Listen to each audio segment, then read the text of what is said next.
All right, today what we're going to do is we're going to learn how to tie-dye a new way by using cut squares, placing them on computer paper, and then spraying the back, and then the ink's going to transfer. So what we start out with, we'll need our markers, and these could be any colors you'd like. Just remember, certain colors blend nicer than others. After you get your markers, you need your paper towel. And then after your paper towel, we'll get just like a little bucket of some water and an extra paper towel to use to dab, and your computer paper. So, and some scissors. I'm going to start by cutting this up into some squares.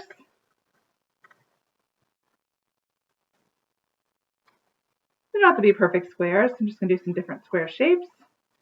And maybe I want to do rainbow colors. All right, so each one of these squares, I'm going to get my markers, and I'm going to color all over this. These are paper towels, so we're going to color all over our paper towels.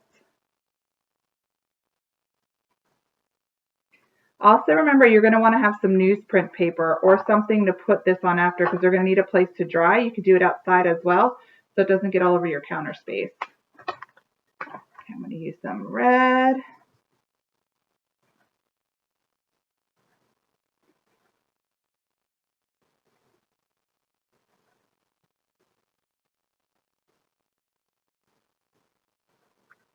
After red, let's go and do some green.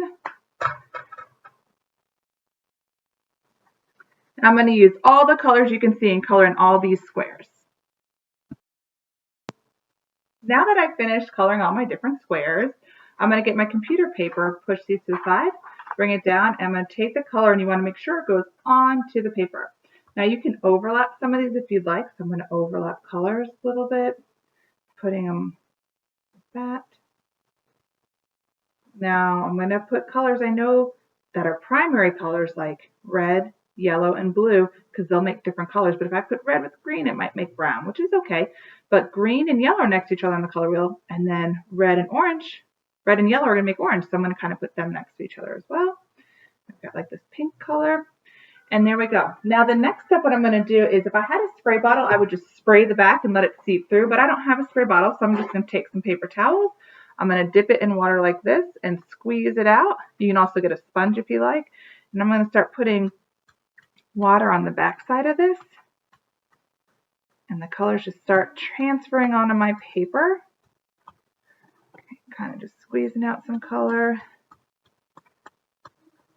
And I noticed that some of these colors are getting on this, which is then transferring, but that's okay. That kind of adds to the neat experiment. And again, all these papers I'm going to keep so I can use later to use in all other projects, or you can create your own projects.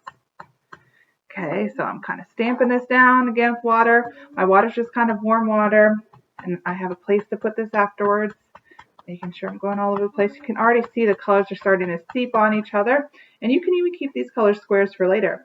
You can even keep it like that if you'd like and let the squares dry on, or you can start taking a peek. Now, the colors aren't going to be as bright as they are on the paper towel, but they still will transfer down.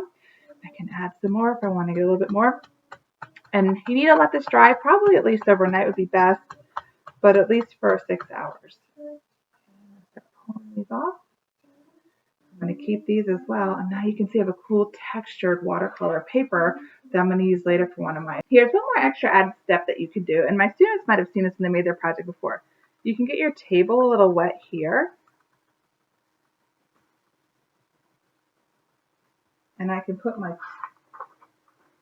paper down this way so it gets wet on the back side. And then I can put these squares that I just used back down. Try to get it so the colored side that you colored on is down, because that'll transfer more ink. I kind of just threw them back down, and now I'm going to get these, put more water on it. And before, we just did a straight transfer, and we just pulled the colors out. But this time, instead, I'm going to make these, I'm going to lift it up and see what I get.